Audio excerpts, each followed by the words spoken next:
வணக்கம். இது சுவிஸ் தமிழ் டிவியின் இன்றைய பிரதான செய்திகள். செய்தி ஆசிரியர் தேவாமதன். செய்திகளை வாசிக்கும் நான் துரையப்பா வினோத்கடன். முதலில் தலைப்புச் செய்திகள்.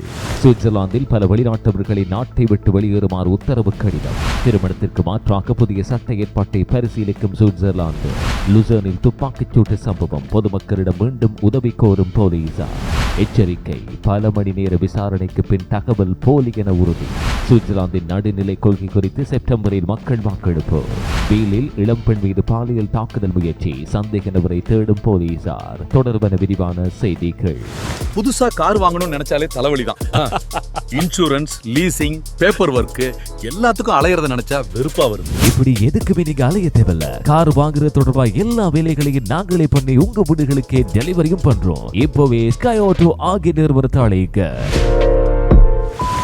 விடுதலை போராட்டத்துக்கு வலிச்சேர்த்த அனைத்து கலைஞர்களதும் நினைவாக தமிழர் நினைவேந்தல் அகவும் சுவிஸ் 11வது தடவையாக நடாத்திய எழுச்சி குயில் 2026 பாடல் போட்டி கடந்த மே 8, 9 சனி ஞாயிறு 2 நாட்களும் பெர்ன் மாநிலத்தில் இடம்பெற்றது. இந்த நிகழ்வில் விடுதலை போராட்டத்துக்கு வலிச்சேர்த்த கலைஞர்களுள் தேசிய மாவீரர் பணிமனை சுவிசினால் சேகரிக்கப்பட்டு வடிவமைக்கப்பெற்ற 72 கலைஞர்களின் திருவுருவ படங்களுக்கு வணக்கம் செலுத்தப்பட்டது.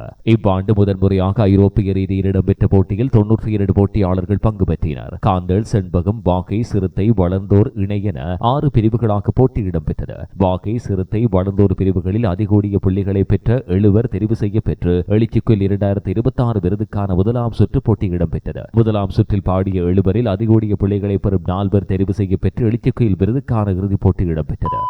விடுதலை போராட்ட வரலாற்றின் தொடக்க காலம் முதல் இன்று வரை வெளியாகிய பாடல்கள் போட்டியாளர்களால் பாடப்பெற்றன. ஐரோப்பிய நாட்டில் பிறந்து வளர்ந்த இளையவர்கள் இப்பாடல்களை உள்வாங்கி பாடிய விதமும் உணவு மிக்க வெளிப்பாடும் எல்லோரையும் மெய் சிலிர்க்க வைத்தன. போட்டியில் ஆர்வத்தோடு பங்கு பற்றிய போட்டியாளர்கள், அவர்களை ஊக்கப்படுத்திய பெற்றோர்கள், பயிற்சிகளை வழங்கிய ஆசிரியர்கள் அனைவருக்கும் இவ் பாராட்டுகள். ஜெர்மனி, பிரான்ஸ் ஆகிய நாடுகளிலிருந்து வருகை தந்திருந்த நடுவர்களுக்கும் பின்னணி இசை வழங்கிய இசைக்கலைஞர்களுக்கும் தொழில்நுட்ப கலைஞர்களுக்கும் நிகழ்வு சிறப்புற உறுதுணை புரிந்த செயற்பாட்டாளர்கள், உணர்வாளர்கள் மற்றும் நிதி ஆதரவினை வழங்கிய வணிக பெருமக்கள் அனைவருக்கும் எமது பாராட்டுகளை தெரிவிக்கிறோம். பங்கு பெற்றிய அனைத்து போட்டியாளர்களையும் மனதார வாழ்த்துகிறோம். அனைத்து பிரிவுகளிலும் வெற்றி பெற்ற வெற்றியாளர்களுக்கும் எழுச்சிக்குயில் 2026 விருதினை தனதாக்கி விடுதலை புலிகளின் தேசிய சின்னம் பொறிக்கப்பெற்ற தங்கப்பதக்கத்தை வென்ற பாரதி லோகதாசன் அவர்களுக்கும் எமது பாராட்டுகளை தெரிவித்துக் கொள்கிறோம். புலம்பெயர் நாடுகளில் வாழ்கின்ற இளையவர்கள் தமது கலை ஆற்றல்களை மென்மேலும் வளர்த்துக் கொள்வதோடு அதனூடாக விடுதலைக்கு வலிச்சேர்க்க உழைக்க வேண்டும் என்றும் உரிமையோடு கேட்டுக்கொள்கிறோம்.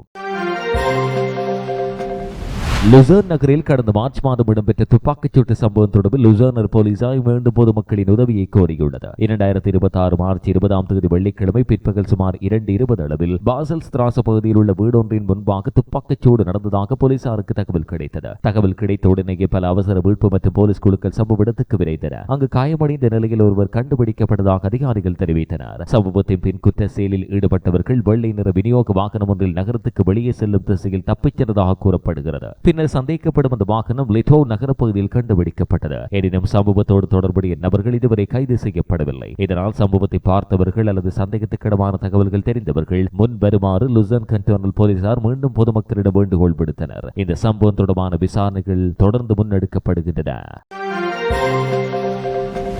பெர்ன் கண்டோனின் பீல் நகரில் புதன்கிழமை மாலை இளம்பெண் ஒருவர் பாலியல் தாக்குதலுக்குள்ளான சம்பவம் பரபரப்பை ஏற்படுத்தியது. கண்டோன்ஸ் போலீசாய் பெர்ன் தெரிவிக்கையில் 2026 மே 27 மாலை 5:30 மணிக்கு முன்பாக சீவோஸ்டர் பகுதியில் உள்ள நோயஸ் மியூசியம் பீல் அருகே இந்த சம்பவம் இடம்பெற்றது. ஆரம்பகட்ட விசாரணைகளின்படி குறித்த இளம்பெண் வீட்டுக்கு திரும்பிச் சென்று கொண்டிருந்த வேளை அடையாளம் தெரியாத நபர் ஒருவர் பின்னால் இருந்து அவரை பிடித்து பாலியல் ரீதியாக தாக்க முயன்றுள்ளதாக தெரிவிக்கப்படுகிறது. அந்த இளம்பெண் எதிர்த்து போராடியதோடு பின்னர் சந்தேக நபரின் பிடியிலிருந்து தப்பி ஓடிச் போலீசார் தெரிவித்தனர். சந்தேக நபர் சுமார் 30 வயதுடையவர் என்றும் சுமார் 180 சென்டிமீட்டர் உயரம் கொண்ட தசை பலமுள்ள உடலமைப்போடு இருந்ததாகவும் கூறப்படுகிறது. அவருக்கு பழுப்பு நிற தோல், கருமையான அலை போன்ற முடி இருந்ததோடு ஹை ஜெர்மன் மற்றும் ஆங்கில மொழிகளில் பேசினார் எனவும் தெரிவிக்கப்பட்டுள்ளது. சம்பவம் நடந்த நேரத்தில் அவர் வெளிநிற டி ஷர்ட் மற்றும் குறுகிய விளையாட்டு உடை அணிந்திருந்ததாக போலீசார் குறிப்பிட்டுள்ளனர். இந்த சம்பவம் தொடர்பாக ரிஜியானலே ஸ்டாஷன் வால் ஷாப்ட் பெர்னர் ஜூரா சீலன் தலைமையில் பெர்ன் கண்டோனல் போலீசார் விசாரிக்கின்றனர். சம்பவத்தை பார்த்தவர்கள் அல்லது சந்தேக நபர் குறித்த தகவல் தெரிந்தவர்கள் 4132282131 என்ற இலக்கத்தில் தொடர்பு கொள்ளுமாறு போலீசார் கேட்டுள்ளனர்.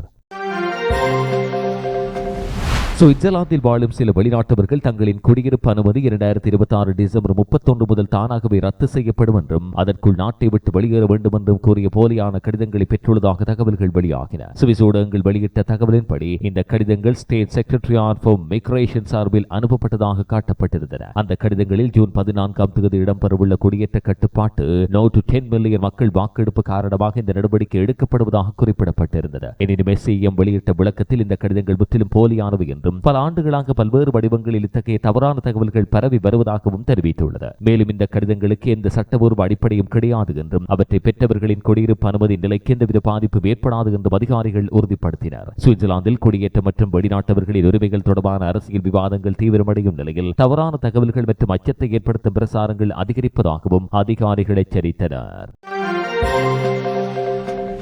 சுவிட்சர்லாந்து தனது பாரம்பரிய நடுநிலை கொள்கையை தொடர வேண்டுமா என்பது குறித்து நாட்டின் மக்கள் இந்த ஆண்டு செப்டம்பர் 27ஆம் தேதி இடம்பெறவுள்ள தேசிய வாக்கெடுப்பில் தீர்மானிக்க உள்ளனர். பெடரல் கவுன்சில் புதன்கிழமை வெளியிட்ட அறிவிப்பின்படி சேஃப்கார்ட் சுவிஸ் நியூட்ராலிட்டி எனப்படும் இந்த நியூட்ராலிட்டி இனிஷியேட்டிவ் அடுத்த தேசிய மக்கள் வாக்கெடுப்பு சுற்றில் இடம்பெறவுள்ளது. இந்த முன்மொழிவை ப்ரோஸ் வாய்ஸ் என்ற அமைப்பு முன்னெடுக்கிறது. இந்த அமைப்பு சுவிஸ் பீப்பிள்ஸ் பார்ட்டியுடன் தொடர்புடைய வலதுசாரி அரசியல் இயக்கமாகும். இந்த முன்மொழிவின் முக்கிய நோக்கம் நிரந்தர மற்றும் ஆயுதமுடைய நடுநிலை என்ற வகையில் சுவிட்சர்லாந்து நடுநிலை கொள்கையை அரசியல் அமைப்பில் உறுதிப்படுத்துவதாகும். மேலும் சுவிட்சர்லாந்து எதிர்காலத்தில் எந்த ராணுவ அல்லது பாதுகாப்பு கூட்டணிகளிலும் இணையக்கூடாது என்றும் இந்த முன்மொழிவு வலியுறுத்துகிறது. குறிப்பாக நேட்டோ போன்ற அமைப்புகளில் இணைவதை தடுக்க வேண்டும் என்பதும் இதில் அடங்குகிறது. யுக்ரைன் போர் மற்றும் ஐரோப்பாவில் அதிகரித்து வரும் பாதுகாப்பு பதற்றங்களுக்கு இடையில் சுவிட்சர்லாந்தின் பாரம்பரிய நடுநிலை கொள்கை குறித்து அண்மை காலமாக நாட்டில் தீவிர அரசியல் விவாதங்கள் இடம்பெறுகின்றன. ஒருபுறம் பாதுகாப்பு ஒத்துழைப்பை அதிகரிக்க வேண்டும் என சிலர் வலியுறுத்துகின்றனர். மறுபுறம் சுவிட்சர்லாந்தின் நடுநிலை தன்மையை நாட்டின் அடையாளமும் பாதுகாப்பின் அடிப்படையும் என ஆதரவாளர்கள் வாதிடுகின்றனர்.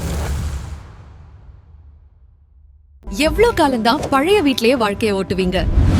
உங்கள் பழைய வீட்டையும் பழைய சமையல் அறையையும் புதிதாக மாற்றும் நேரம் வந்தாச்சு. ஆமாம், நவீனமும் தரமும் நிறைந்த வீட்டை உருவாக்க சுவிஸில் இருக்கவே இருக்கிறது மாடர்ன் ஹவுஸ் GmbH. எமது சேவையால் இனிமேல் உங்கள் வீட்டில் எல்லாமே புதுசுதான். குறைந்த செலவு, அதிக தரம், நம்பிக்கையான நம்மவர் நிறுவனம் மாடர்ன் ஹவுஸ் GmbH நிறுவனம். உறவுகளுடைய இழப்பு அப்படின்றது ஈடு செய்ய முடியாதது. ஆனா அந்த இழப்பு செய்தியை பிரசுரிக்க அதிக பணத்தையும் இழக்க வேண்டுமா? இனிமே அப்படி தேவையில்லை. உங்கள் கண்ணீர் துடைக்க கண்ணீர்.com நாடுங்கள். உங்கள் உறவுகளின் அறிவித்தல்களை மிக குறைந்த சேவை கட்டணத்தோடு பிரசுரியுங்கள். அதிக பணத்தை அள்ளி வீச தேவையில்லை. கண்ணீர்.com உங்கள் கவலைகளின் இணைய பங்காளி. திருமணம் செய்யாமல் இணைந்து வாழும் தம்பதிகளுக்கும் சட்டப்பூர்வ பாதுகாப்பு வழங்கும் புதிய திட்டத்தை சுவிட்சர்லாந்து பரிசீலிக்கிறது. பிரான்ஸ் நாட்டின் PACS முறையை முன்மாதிரியாக கொண்டு உருவாக்கப்படும் இந்த திட்டம் திருமணம் செய்யாமல் வாழும் ஜோடிகள் தங்களது உறவை அதிகாரபூர்வமாக பதிவு செய்து சில சட்ட உரிமைகளை பெற அனுமதிக்கும். இதன் மூலம் சொத்து, மருத்துவ அவசர நிலை முடிவுகள் மற்றும் சில சமூக பாதுகாப்பு உரிமைகள் போன்றவை தெளிவாக நிர்ணயிக்கப்படலாம் என கூறப்படுகிறது. இந்த விவகாரம் தொடர்பாக legal affairs committee of the council of states ஆலோசனை செயல்முறையை ஆரம்பித்தது. இந்த ஆலோசனை செப்டம்பர் 17ஆம் தேதி வரை இடம்பெறும். சுவிட்சர்லாந்தில் திருமணம் செய்யாமல் இணைந்து வாழும் தம்பதிகளின் எண்ணிக்கை அதிகரித்து வரும் நிலையில் இந்த புதிய சட்டம் குறித்து அரசியல் மற்றும் சமூக விவாதங்கள் அதிகரித்துள்ளன. பிரான்சின் எவியோன் நகரில் ஜூன் 15 முதல் 17 வரை இடம்பெறவுள்ள G7 உச்சி மாநாட்டை எதிர்த்து ஜெனீவாவில் ஆர்ப்பாட்ட பேரணி நடத்த அதிகாரிகள் அனுமதி வழங்கியுள்ளனர். எவியோன் நகரத்திலிருந்து சுமார் 45 கிலோமீட்டர் தொலைவில் உள்ள ஜெனீவாவில் G7 எதிர்ப்பு செயற்பாட்டாளர்கள் பல வாரங்களாக போராட்டம் நடத்த திட்டமிட்டு வந்தனர். இதையடுத்து ஜெனீவா அதிகாரிகள் புதனன்று போராட்ட பேரணிக்கான பாதையை அறிவித்துள்ளனர். ஜூன் 14 ஞாயிற்றுக்கிழமை மாலை 4 மணிக்கு மொன் ரெப்போஸ் பார்க் பகுதியிலிருந்து பேரணி ஆரம்பமாகும் என கூறப்படுகிறது. இந்த ஆர்ப்பாட்டத்திற்கு வரையறுக்கப்பட்ட அனுமதி மாத்திரமே வழங்கப்பட்டுள்ளதாக அதிகாரிகள் தெரிவித்தனர். பாதுகாப்பு மற்றும் பொது போக்குவரத்து ஏற்பாடுகள் தொடர்பில் கூடுதல் கண்காணிப்புகளும் முன்னெடுக்கப்பட உள்ளதாக தெரிவிக்கப்படுகிறது.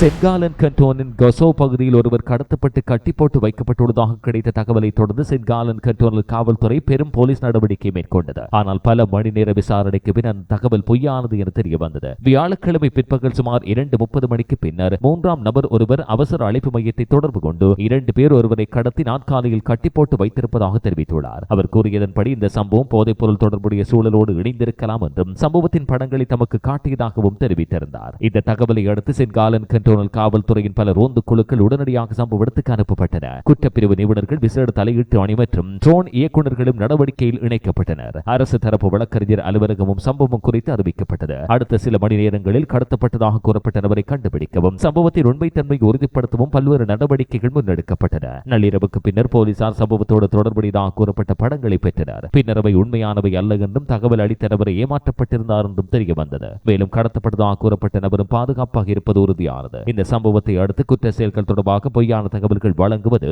சட்ட ரீதியான விளைவுகளை ஏற்படுத்தலாம் என சென்ட் காலன் கேண்டோனல் காவல்துறை மீண்டும் எச்சரித்தது.